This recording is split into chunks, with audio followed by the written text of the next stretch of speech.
ذخائر مل گئے تیل اور گیس کے پاکستان میں, اور یہ کوئی پہلی دفعہ نہیں ہے, ہم نے کئی دفعہ بڑی دفعہ اس طرح کی بات سنی ہے. کبھی سونے چاندی کے ذخائر مل جاتے ہیں, کبھی تیل اور گیس کے, لیکن وہ ذخائر کبھی نکل کے ہمارے سامنے آتے نہیں جس کے اثرات ہم تک پہنچیں. اس کے اوپر بات کرتے ہیں اور کچھ مزید اس سے جڑی خبریں ایک بریک کے بعد ہمارے ساتھ رہی گا.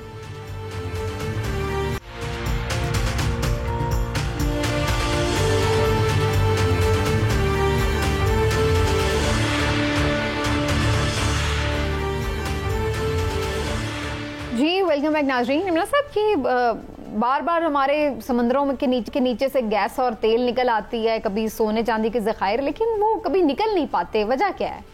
وجہ ہمارے بیوروکریٹ اور سیاستدان ہے. اس کی وجہ کہ یہ میں آپ سے اس طرح سے نہیں بات کر رہا کہ میں نے صرف ہر کام لوگوں نے ڈالنا ہوتا ہے.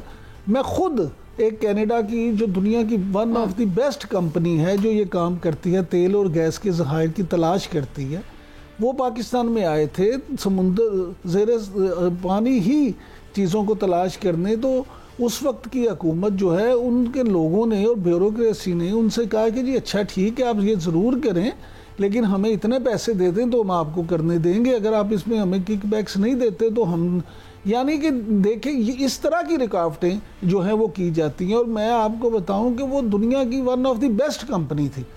وہ کتنے سال بیچارے یہاں پہ رولتے رہے کوشش میں کہ ہمیں اجازت مل جائے. اب یہ کہا جا رہا ہے کہ جی چوتھا بڑا جو ذخائر ہے نا وہ ہو گیا دریافت. اللہ کرے ایسا ہی ہو, اس میں کوئی شک نہیں ہے. جو ماہرین زمینہ وہ تو یہ بھی کہتے ہیں کہ ایران کے ساتھ جو ہمارا بلوچستان کا حصہ ہے اس میں ہماری جو ہے ہمارا علاقہ وہ اس طرح سے ہے کہ ایران اوپر ہے اور ہم نیچے ہیں, تو وہاں سے جو ذخائر ہیں وہ سارے پاکستان کی طرف بھی اسی طرح سے زیر زمین آتے ہیں. لیکن ہمارے ہاں آج تک ان 77 سالوں میں نہ ہمارے وہ وسائل رہے ہیں اور نہ ہی اس طرح سے کوشش ہے. عمران صاحب کہ ہمارے پاس وہ ٹیکنالوجی وہ سارے, یعنی آپ دیکھ لیں کوئی کمپنی اس طرح کی نہیں ہے کہ جو ہم خود اپنے وسائل نکال سکیں, ان کو استعمال کے قابل بنا سکیں.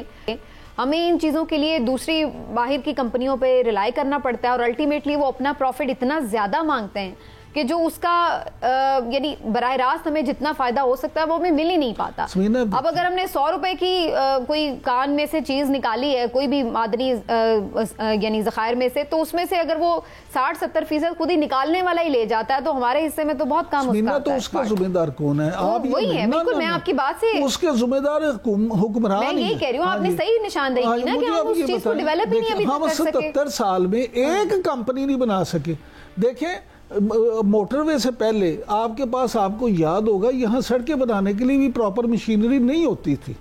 جس طرح سے وہ اس پہ تار کو ڈال کے اور وہ کر کے کس طرح سے روڈز بنائے جاتے تھے, آپ کو کبھی نہ کبھی یعنی ایک ہی آپ ہمارے ملک میں تو حال یہ ہے کہ جو کام ہم ہو رہے ہیں نا ہم تو ان کو بھی تباہ کرنے پہ تلے.